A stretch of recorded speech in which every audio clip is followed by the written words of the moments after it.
Assalamualaikum warahmatullahi wabarakatuh. Kami dari kelompok 4 yang beranggotakan 5 orang.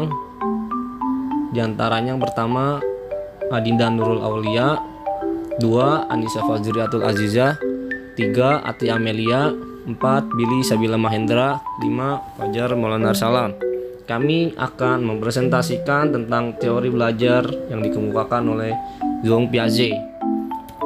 Kita masuk ke dalam biografi Jean Piaget. Jean Piaget lahir pada tanggal 9 Agustus 1898 di Neuchâtel, Swiss.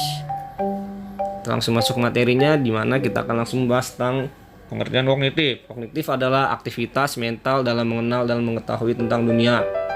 Perkembangan kognitif merupakan suatu proses genetik, yaitu suatu proses yang didasarkan atas mekanisme biologis perkembangan sistem saraf.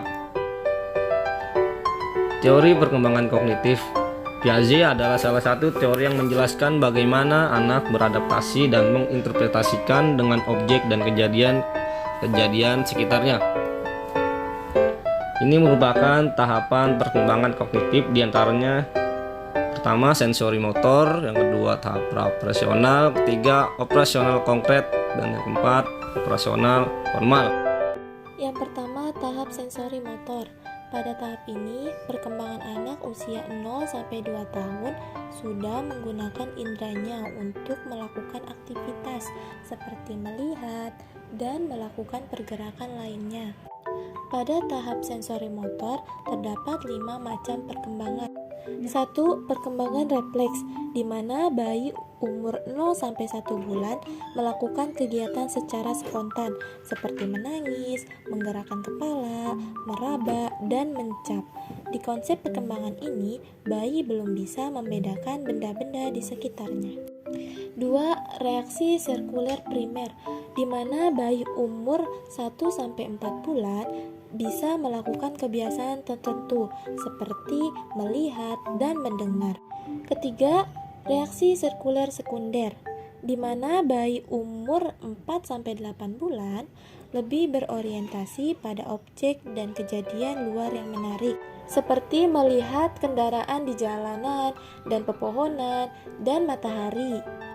Keempat, reaksi koordinasi skema sekunder. Pada umur 10-12 bulan, dalam perkembangan ini aktivitas bayi sudah terencana dan memiliki tujuan.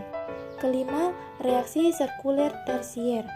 Anak mulai memperhatikan benda di sekitarnya dan juga menikmati hal-hal baru dan mencari cara untuk menghasilkan hal yang menarik. Yang kedua, tahap praoperasional, di mana anak berusia 2-7 tahun sudah mampu menggunakan simbol berupa gambar mental, kata-kata, ataupun gerak.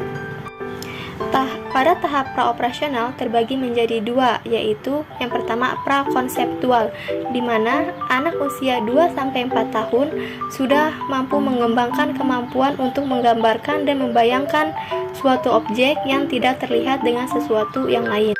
Yang kedua, intuitif, di mana anak berusia 4-7 tahun, pengetahuan akan simbol-simbol anak meningkat kompleks, namun prosesnya penalarannya dan pemikirannya masih mempunyai keterbatasan tertentu. Selanjutnya, yang ketiga, operasional konkret. Pada anak usia 7-11 tahun, pada tahap ini anak sudah mampu mengembangkan pikiran yang logis. Ia mulai mampu memahami operasi dalam sejumlah konsep. Misalnya, anak sudah bisa mengetahui 2 kali 2 yaitu sama dengan 4. Selanjutnya yang keempat, operasional formal. Pada anak usia 11-15 tahun, pada tahap ini remaja sudah mampu memikirkan semua kemungkinan secara sistematis. Remaja akan mengalami perkembangan dalam mengambil keputusan, orientasi masa depan, dan kognisi sosial. Berikut ini kami sajikan contoh penerapan teori Jean Piaget dalam pembelajaran matematika kelas 4 materi bangun datar segi banyak. Assalamualaikum anak-anak, apa kabar semuanya hari ini? Semoga sehat semua ya. Nah, sebelum memulai belajar, alangkah baiknya kita berdoa terlebih dahulu ya. Berdoa dimulai. Doa selesai. Sebelum mulai pembelajaran, Ibu absen dulu ya. Siapa yang tidak masuk hari ini? Wah, alhamdulillah masuk semua ya. Ya, hari ini materi tentang bangun datar segi banyak. Siapa yang sudah tahu segi banyak itu apa ya? Iya, segi banyak adalah bangun tertutup yang seluruh sisinya dibatasi oleh garis lurus yang memiliki banyak segi dan sudut yang paling sedikit mempunyai 3 sisi. Menurut bentuknya, segi banyak terbagi menjadi 2 loh. Yang pertama, segi banyak beraturan dan segi banyak tidak beraturan. Adapun ciri-ciri dari segi banyak beraturan yaitu memiliki panjang sisi yang sama dan memiliki sudut sama dan bentuknya cembung. Sedangkan ciri-ciri segi banyak tidak beraturan yaitu tidak semua sisinya memiliki sisi yang sama dan bentuknya berupa cembung dan cekung.